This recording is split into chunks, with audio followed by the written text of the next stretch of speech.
Hi, my friends. Today I want to present you a new story. Enjoy watching it. I was the last to know.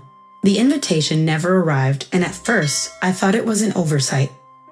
Maybe Mark had been too caught up in the whirlwind of wedding preparations to send it. I imagined him sitting at the dining table with his fiancée, penning names onto delicate cards, my name simply slipping his mind. But when my mother confirmed the truth over an indifferent sip of coffee, the blow landed harder than I expected. They decided it would be best if you didn't attend, she said, stirring her cup leisurely, as if discussing the weather. I blinked. What? It's a young crowd, Eleanor. Mark and Julia thought you wouldn't quite fit in. The words were a slap. Didn't fit in. I had supported Mark through everything. His education, his struggles, his reckless business ventures that I bailed him out of more times than I could count. I had been his rock. And yet, when it came to this grand milestone, I was being tossed aside like an afterthought. I scoffed. So I was good enough when he needed money, advice, and a place to crash. But not good enough to sit in a church pew on his big day. Mother exhaled, exasperated. Don't be so dramatic. I stared at her. Of course, she would take his side. She always did. I see, I murmured. And you're fine with this?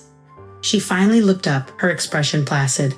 Eleanor, don't make this about you. It's their wedding, their choice.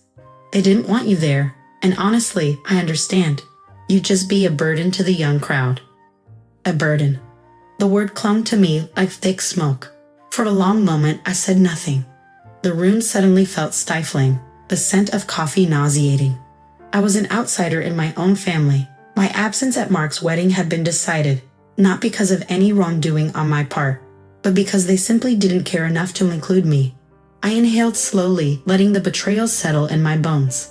Then, with a calm I didn't quite feel, I stood. You know what? You're right, I said, forcing a tight smile. It's their wedding, their choice. And it's my life, my choice. Mother arched a brow. What's that supposed to mean?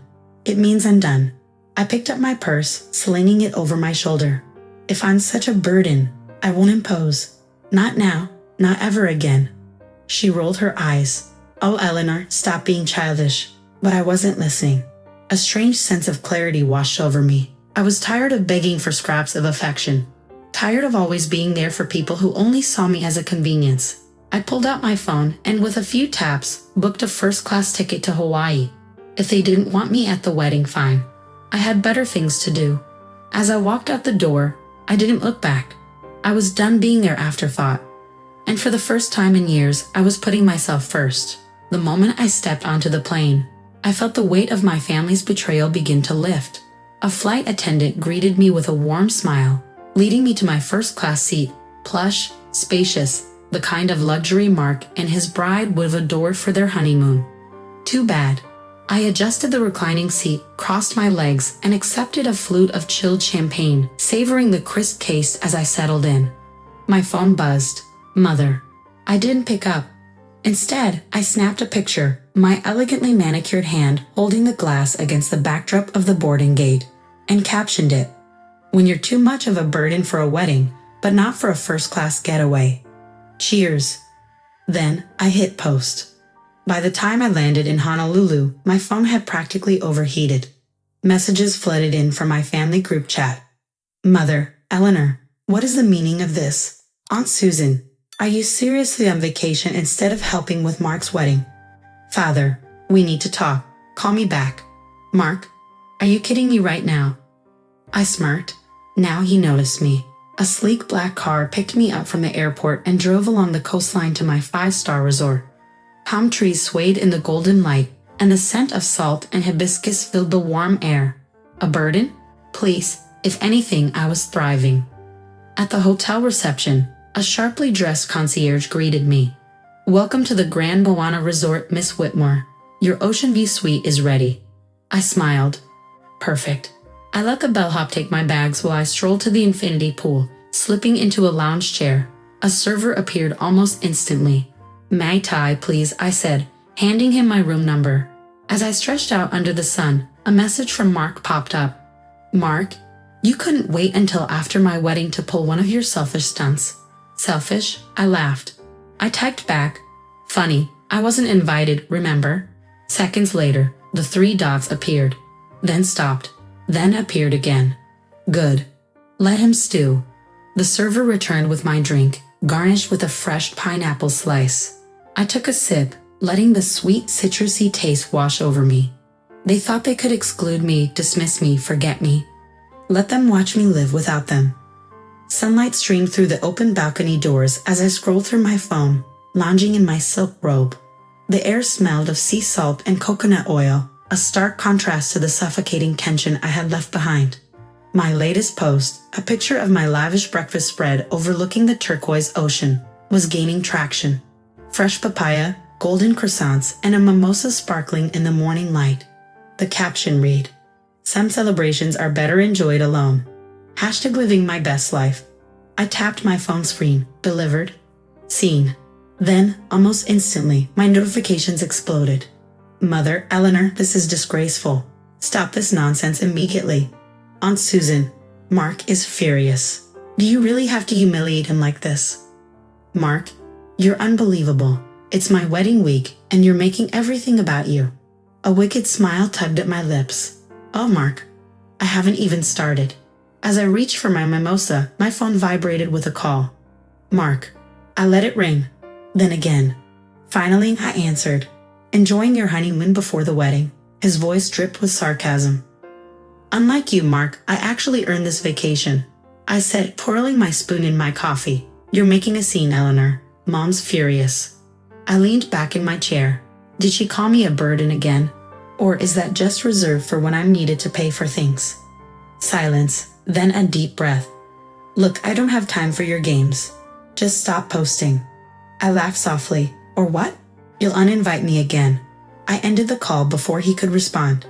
Outside, the waves crashed gently against the shore. My phone buzzed again, but I ignored it, stretching my legs over the sunbed. Let him see that. I sipped my drink, the cool citrusy sweetness washing over me. Mark wanted me invisible. Instead, I had never been more seen. The first call came at midnight. I ignored it. The second followed minutes later, then a flood of frantic messages. "Mother, Eleanor, answer your phone. It's urgent. Aunt Susan, Mark needs you. Please call back. Mark, I swear if you don't." I smirked at the half-written prep before another call flashed across the screen. This time I answered. "What now?" I drawled. "Eleanor," she left. Mark's voice was ragged, panic choking his words. She stormed out, called off the wedding. I sat up, my interest piqued. What happened? She said I was selfish, that I only cared about appearances. Can you believe that? He huffed. "Now the guests are here, the venue is paid for, and you expected me to step in and fix it?" I cut in smoothly. A thick silence, then barely above a whisper, "Please." I let the moment stretch, then exhaled dramatically. "Sorry, Mark. Can't help. I have a spa appointment in the morning." Alina. But I had already ended the call. Leaning back into the silk sheets, I smiled. The universe had a way of balancing things out. The morning sun bathed my suite in golden light as I stretched lazily, my phone buzzing insistently on the nightstand. I glanced at the screen. Mark, again, with a smirk. I picked up. "You have some nerve," he snapped. "You just left us to deal with this mess alone?" I took a slow sip of my mimosa. "You mean the wedding I wasn't invited to? The one I wasn't young enough for?" A tense silence. Then, through gritted teeth, "I need help, Eleanor." I let out a soft chuckle. "Funny, I needed a family once. Didn't seem to matter then." Mark exhaled sharply. "Mom said you'd be difficult." "Oh, I'm just getting started." I tapped my screen, blocking his number. Leaning back, I raised my glass to the ocean view. For the first time in years, I wasn't someone's afterthought. I was free, and it felt spectacular. Friends, what do you think of this story? Write your opinion in the comments. Would you like more stories? Don't forget to subscribe and hit the bell button so you don't miss any videos. See you tomorrow.